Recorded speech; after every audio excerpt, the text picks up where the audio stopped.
Salut, alors aujourd'hui on va s'intéresser à quelque chose qui est vraiment une gangrène dans le monde de l'électronique de plus en plus, c'est la contrefaçon de composants, essentiellement des composants qui sont chers ou difficiles à trouver ou très demandés. Et malheureusement, c'est quelque chose qui vient pourrir l'existence et qui peut mener un projet à un échec cher et cuisant si on met les mauvais composants ou des composants sous-dimensionnés qui font faire sauter le tout. Alors actuellement, on trouve très facilement des transistors, des choses comme ça, et de plus en plus des circuits intégrés. Et ici, on va s'intéresser à un exemple particulier qui est une source de tension de référence, qui est la meilleure source de tension de référence qu'on puisse trouver dans le marché, ce qui est la LTZ1000. Alors c'est vraiment un composant assez exceptionnel, bien qu'il ne soit pas tout jeune. C'est une diode Zener, un peu particulière, qui a une stabilité qui est donnée à court terme à 50 parties par milliard. C'est-à-dire qu'on est à deux facteurs d'échelle par rapport à quelque chose comme, je ne sais pas moi, la TL431 qui est donnée à quelque chose comme 10 parties par million. On est même à 3 ordres de grandeur. Donc c'est quelque chose d'incroyablement stable et qui, pour atteindre ces stabilités, utilise plusieurs principes et plusieurs montages et configurations qui permettent de garantir cette stabilité sur plusieurs fronts en même temps. Alors, évidemment, comme c'est un composant exceptionnel, évidemment, c'est un composant qui plaît beaucoup et c'est un composant qui est assez cher. Hein, c'est quelque chose qui peut coûter quelques dizaines d'euros, une cinquantaine d'euros pour un composant d'origine. Surtout qu'il existe en deux versions, selon l'isolation thermique au sein du boîtier, qui peut augmenter le prix pour la version A. Alors, ici, j'ai deux LTZ1000 qui sont des références qui sont dans des boîtiers Théo à 8 watts. Ici, on a le contenu. Alors, contrairement à des composants discrets dont on peut trouver des contrefaçons, comme certains transistors de puissance, des choses comme ça, ici, on est dans un cas un peu particulier, c'est-à-dire c'est un composant semi-discret, c'est-à-dire qu'il contient quelques composants à l'intérieur qui sont des éléments bien indépendants et le degré d'intégration est très faible. Les contrefaçons de circuits intégrés, là, sont beaucoup plus difficiles à vérifier d'une manière simple, à part les mettre en situation et de vérifier. Là, on est dans une situation où il est plus facile de vérifier si c'est une contrefaçon ou pas, plus facile qu'un simple transistor et plus facile qu'un circuit intégré. Alors pourquoi c'est plus facile qu'un simple transistor? Parce que c'est simplement l'essentiel des contrefaçons étant des transistors de puissance. Ce sont souvent des transistors de puissance inférieure qui ont été rebadgés, remarqués, et qui sont vendus comme tels. Le seul moyen de savoir si on a le composant d'origine, c'est de le soumettre à la limite des tensions de claquage et des choses comme ça, ce qui n'est pas forcément évident à faire, en tout cas pas avec un multimètre comme ici. Ici, on va pouvoir utiliser un multimètre pour vérifier, parce que ici, on va simplement s'intéresser à la topologie du montage et voir si on retrouve bien cette topologie sur le composant. Ça vous permettra de voir comment tester si un composant qui n'a plus de marquage, si c'est un transistor, par exemple une diode, ce qu'on veut. Donc là, ici, ce composant-là, il est constitué de 4 éléments. Il est constitué ici d'un élément chauffant, ce qui permet de garantir déjà un environnement de température du montage constant.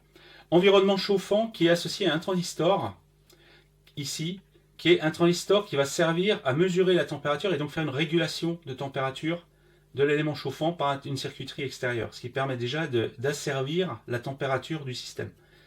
Ensuite, on a un deuxième transistor qui est associé à une Zener, et en fait, ces deux composants, la Zener plus la jonction base émetteur du transistor, forment le composant total, c'est-à-dire la référence de tension. La référence de tension est constituée de deux éléments. La Zener n'est pas utilisée seule. Ce pourquoi, en fait, la raison est uniquement pour obtenir une grande stabilité. La Zener est choisie avec une tension telle qu'il a un coefficient de température donné, qui est de l'ordre de 2 parties par million, quelque chose comme ça. Et en fait, il est choisi de telle sorte qu'il soit opposé au coefficient de température d'une jonction PN standard, ici, d'un transistor. Et ça permet l'association des deux, d'avoir l'un qui compense l'autre aux températures. À eux seuls, ces deux composants-là sont extrêmement stables. Et le fait de les mettre dans un boîtier chauffé et asservi en température permet d'atteindre ces stabilités considérables En fait, c'est une stabilité tellement considérable que les éléments faibles, les points faibles des montages, c'est tout ce qu'il va y avoir à l'extérieur. Le faire fonctionner vraiment dans les spécifications réclame une grande dextérité de mise en œuvre. Hein, c'est vraiment des pièges de construction. Donc ici, on a 2 transistors, une diode et un élément chauffant. Alors ça va être facile à tester parce que les transistors, ce ne sont que 2 jonctions PN qu'on peut tester séparément. Une Zener, c'est une jonction PN qu'on peut tester comme une diode normale, si on l'utilise dans le sens direct. Avec le multimètre, je ne vais pas pouvoir tester la tension inverse de Zener de la diode. Mais bon, déjà, on va déjà voir si c'est déjà au moins une diode.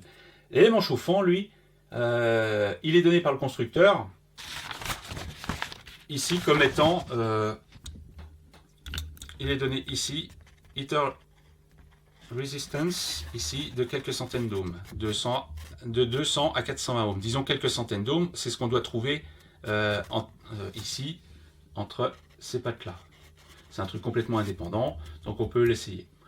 Alors, il faut se méfier ici, je vais tester chaque composant indépendamment les uns des autres. Je peux le faire ici, mais si on veut tester ce montage d'une manière globale, il faut faire extrêmement attention sur les tensions qui règnent entre les éléments, parce que ces éléments-là sont montés sur un substrat qui est un semi-conducteur aussi, et il existe des diodes intercomposants qui imposent que la tension de ceci doit être supérieure à la tension de cela, qui doit être supérieure à la tension de cela, pour éviter d'avoir justement des jonctions qui se mettent en route, qui se mettent à être passantes et à court-circuiter les éléments. Donc il y a dans la notice d'application, il y a les conditions d'utilisation de tous les éléments, parce que étant monté sur un substrat commun, il y a des contraintes de tension entre composants et qui forment des jonctions PN qui doivent être mis en inverse pour éviter justement des courts-circuits ou des fuites entre les composants. Alors le tester indépendamment les uns des autres avec un multimètre ne pose pas de problème à ce niveau-là. Donc la première chose la plus simple qu'on va tester, c'est déjà simplement l'élément chauffant ici. Alors j'ai monté là, j'en ai pris 2. Ici, je les ai montés sur un support. On va déjà commencer simplement à se mettre en position au mètre. Ici. Bon, il est dans ce sens-là, c'est parce que bon, malheureusement les films sont un peu allongés, donc c'est plus facile comme ça.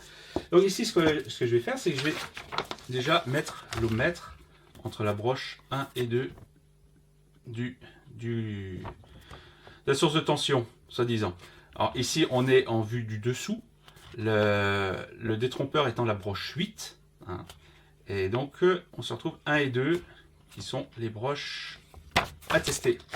Donc ici, la broche 8, je les ai mis de telle sorte qu'ils soient comme dans un circuit intégré normal. Donc la broche 8 est à l'arrière. 8, 7, 6, 5, 4, 3, 2, 1. Donc ici, l'élément chauffant est entre la borne 1 et la borne 2. Et ici, on n'a strictement rien. C'est un circuit ouvert. On va essayer l'autre. Alors l'autre, lui, il est pareil. C'est un circuit ouvert. Donc déjà, on est déjà quasiment sûr d'avoir quelque chose qui n'est pas correct, qui n'est pas le composant d'origine.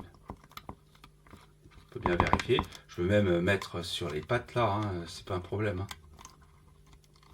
Je me mets sur les pattes, c'est pareil, c'est bien ouvert. C'est pas un faux contact qu'il y aurait entre les trucs. Donc ici, on n'a aucune résistance entre les deux bornes 1 et 2. Pour les deux. Donc c'est un circuit ouvert. Ok, bon déjà ça commence mal. Donc on est déjà quasiment sûr d'avoir à faire des contrefaçons. Là, je n'ai pas encore parlé de l'aspect esthétique du composant, qui sont déjà des indicateurs. On verra après, mais déjà, on va déjà voir électriquement pour être sûr. Là, on est déjà quasiment assuré d'avoir des faux. Mais on va vérifier au niveau des transistors et des jonctions. Ici. Donc, c'est assez facile à voir. Ici, on a affaire à 2 transistors NPN. Et donc, pour tester ça, avec un multimètre qui a une position diode, permet de mesurer la chute de tension due à la jonction. Donc ici, comme ce sont des transistors NPN, il suffit de mettre la partie positive à la base, la partie P, et de mettre la partie négative ici sur émetteur et collecteur, ce qui permet normalement, si c'est une diode, si c'est disons un transistor silicium avec deux diodes internes, deux jonctions, on doit avoir de l'ordre de 0,6 volts au niveau du truc. Et si on inverse les connexions, on doit avoir un circuit ouvert. Alors pour vérifier, j'ai mis ici un 2N2222, un NPN. Donc ce qu'on va faire, c'est, je vais déjà mettre la base, elle est au milieu, je vais mettre l'élément rouge au milieu, et ici, je vais voir de chaque côté. Ici, on est avec un transistor silicium normal, donc on a à peu près 0,6-0,7 volts. Et si je passe de l'autre côté, on a exactement la même chose, 0,6-0,7 volts. Ce ne sont pas les mêmes jonctions, hein, et le transistor n'est pas symétrique, mais on a bien quelque chose qui ressemble à deux diodes séparées. Et si j'inverse ce branchement, ben là, on peut voir que ici, je n'ai strictement rien. J'ai un circuit ouvert, et de l'autre côté, c'est pareil. J'ai un circuit ouvert. Donc c'est un moyen déjà simple de savoir si un composant est un transistor ou pas. Hein. Bon, ça ne marche pas toujours selon le type de transistor, mais disons c'est déjà dans un cas simple. Ici, on peut utiliser cette technique pour voir si on a bien affaire à des transistors. Alors, par exemple, on va commencer par celui-ci, le transistor ici, qui est le transistor de régulation de température. Sa base est à la broche 6, émetteur et collecteur sont en 7 et 8. Donc la base que je mets en fil rouge, c'est un NPN. On va le mettre en bande 6, ici. C'est pas évident de mettre parce que j'ai le multimètre qui est sur le chemin, voilà. Et on va mettre entre x7. Je n'ai rien. Et la borne 8, je n'ai rien non plus. Donc déjà, en plus, on se demande s'il y a un composant dedans. On va essayer d'inverser. On va mettre la valeur négative ici. Et on va essayer de voir s'il se passe quelque chose. Alors ici, je suis en circuit ouvert. Ici aussi, j'ai absolument rien. Alors, on va essayer l'autre. L'autre qui doit être, je pense, ici. Ouais, c'est ça. Donc là, je dois avoir 1, 2, 3, 4, 1, 2, 3, 4. Voilà. Ici, je dois avoir... Là, j'ai 0,6, mais je suis à l'envers. Déjà, ils sont pas pareils déjà les deux. Donc déjà, il y a un problème. Et ici, je suis à 0,6 aussi. Mais le problème, c'est que j'ai mis la partie négative à la base. Donc déjà, on pourrait se dire, ah oui, il y a un transistor là. Mais le problème, c'est que je suis à l'envers. Alors maintenant, je vais essayer de remettre dans l'autre sens, voir ce qui se passe. Alors ici, j'ai un circuit ouvert. Et ici, j'ai un circuit ouvert. Donc ici, on pourrait croire qu'il y a un transistor, mais en fait, il n'y en a pas. En fait, il y a quelque chose qui se comporte un peu comme un transistor, mais il est à l'envers. Donc déjà, il y a un problème. Alors si je réessaye de l'autre côté, dans le sens inverse, hein, j'ai bien un bon contact, il n'y a pas de problème. Hein. Si je me mets ici et que je réessaye, je n'ai rien et je n'ai rien. Alors, je pourrais essayer sur le composant lui-même, hein. Il n'y a pas de problème. Hein. Donc en fait, déjà, ils sont différents entre eux. Alors je ne sais pas ce que c'est, à mon avis, c'est pas les mêmes. Mais en plus, ça fait n'importe quoi. Donc déjà, ici, ce transistor-là, c'en est pas un. Ensuite, on va essayer l'autre, juste pour finir. L'autre, la base est en 4, et les bandes sont entre 5 et 7. Donc la base est censée être en 4, ici. Voilà. Et les trucs sont en 5. Alors en 5, j'ai 0,75. Et en 7, j'ai rien du tout. Donc déjà, alors je vais essayer l'autre. Si, je passe en 5. Je n'ai rien. Et en 7, là, j'ai quasiment, enfin j'ai, on va dire, quasi un court-circuit. Donc en gros, c'est même pas les mêmes composants. Déjà, il n'y a absolument rien de cohérent avec ce que ça devrait donner. Hein. À part, il y en a un qui se comporte un peu comme un transistor, mais sauf qu'il est à l'envers. Il n'y a absolument rien de cohérent. Alors, on peut tester la diode entre 4 et 3, qui est en fait la Zener en elle-même, théoriquement. Si je me mets en 4 et ici en 3, Alors ici j'ai 2. Ça ne correspond absolument à rien. Et si je passe dans l'autre sens, j'ai 1. Ce qui ne correspond absolument pas à un composant normal. Ici, là j'ai carrément un court-circuit. Donc, en fait, c'est vraiment n'importe quoi. Que si je court-circuite le voltmètre, j'ai 0 volt évidemment de chute de tension évidemment. Là ici j'ai carrément quasiment un court-circuit, que ce soit dans un sens ou dans l'autre. Donc en gros, non seulement ça ne correspond pas du tout à ce que c'est censé être, mais en plus ils ne sont même pas identiques. Donc là on a vraiment affaire à du réétiquetage de trucs quelconques. Et c'est vraiment du faux. Donc ça, ce sont des trucs qui viennent de Chine. Donc ça, ils vont être renvoyés, il n'y a pas de problème. Mais il faut vraiment se méfier de ces composants qui sont extrêmement demandés. C'est vraiment important. Alors, les quelques conseils pour éviter de se retrouver avec ça dans les mains. La première chose, c'est de se renseigner sur le net si des gens ont déjà entendu parler de faux sur une référence donnée. Ça, c'était pas connu jusqu'à ce que des gens s'y intéressent pour mettre ça dans des DAC. Parce que ce sont des références de tension qui peut plus, peut le moins. Donc, hop, on a vu fleurir ces références de tension, ici ou là. Alors, ce qui est important, c'est déjà voir si la référence fait partie de celles qui ont été, dont des gens ont été témoins de l'existence. La deuxième chose, c'est d'essayer d'obtenir du vendeur des photos des composants qu'il va envoyer. Souvent, et ça c'est le problème, ils mettent des photos du constructeur, une photo qu'on retrouve partout, et en fait, on n'a jamais la photo du truc qui va être envoyé. Le LTZ1000, il a une particularité, quand on regarde les vrais, contrairement à celui-là. Si ça, je montre le composant lui-même. Le composant, il est vraiment, c'est un boîtier 8 broches, classique.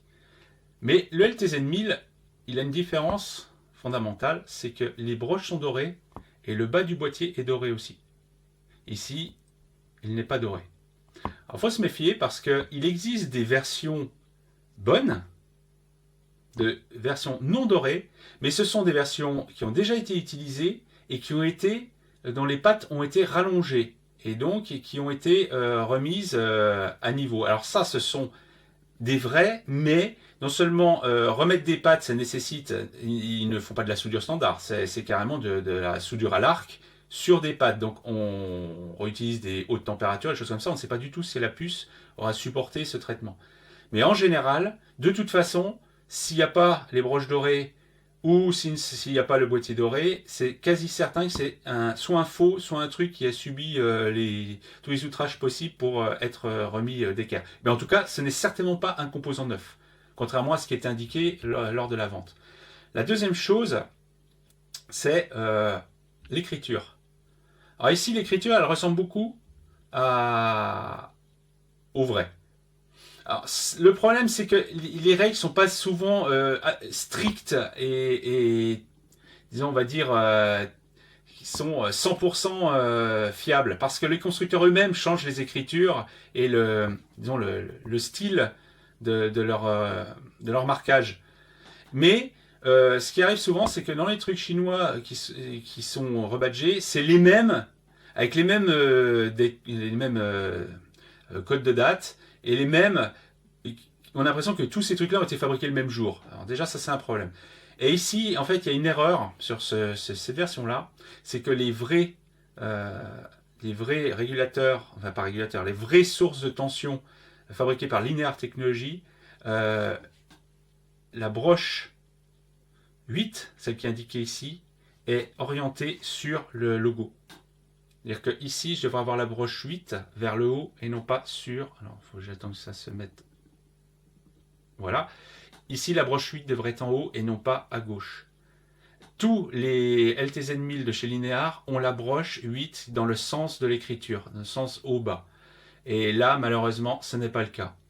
Donc ça, déjà, visuellement, on peut être sûr qu'on a de grandes chances à avoir quelque chose qui est faux et une contrefaçon. Donc c'est pour ça que c'est important d'avoir une photo du composant et d'aller vérifier par soi-même si ça correspond à ce qu'on voit sur des photos où des vrais composants sont utilisés. Donc déjà ici, c'est pas le cas. C'est vraiment important. Dans le moindre doute, en fait, il suffit de refuser. Ça, c'est quasiment sûr. Avant même de le commander, de l'avoir, c'était sûr que c'était un faux. Bon, alors je ne sais pas ce que c'est. Alors la difficulté, ce serait de trouver c'est quoi le composant qu'il y a derrière, qu'est-ce qui a été refait. Si ça tombe sur un truc qui est mort, hein, on n'en sait rien. Mais en tout cas, ce n'est certainement pas une source de tension.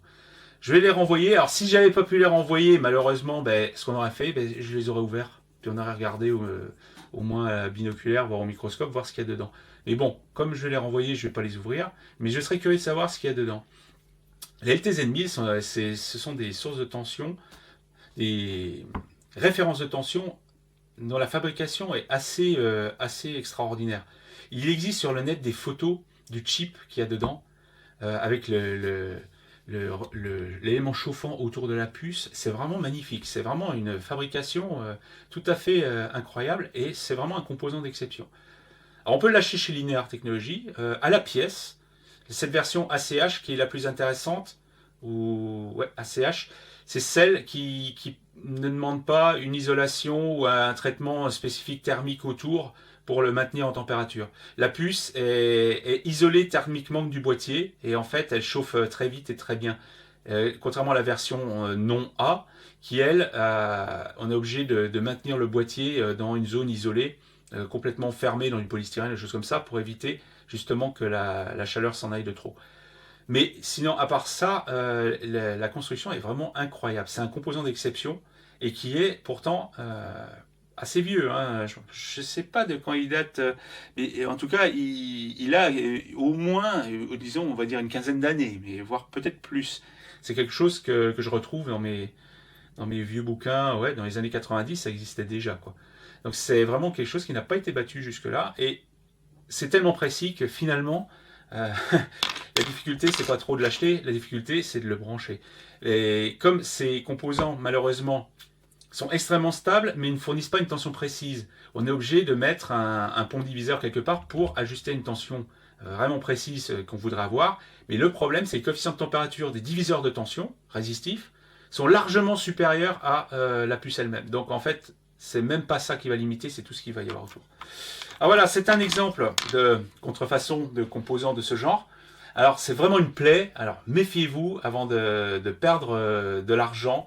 Surtout, pas forcément sur le composant parce que souvent on peut les renvoyer, mais surtout des composants qui sont mal adaptés et qui peuvent détruire tout ce qui est autour. Et ça, par contre, si tout ce qui est autour est détruit, là, il ne faudra pas compter sur le vendeur pour se le faire rembourser.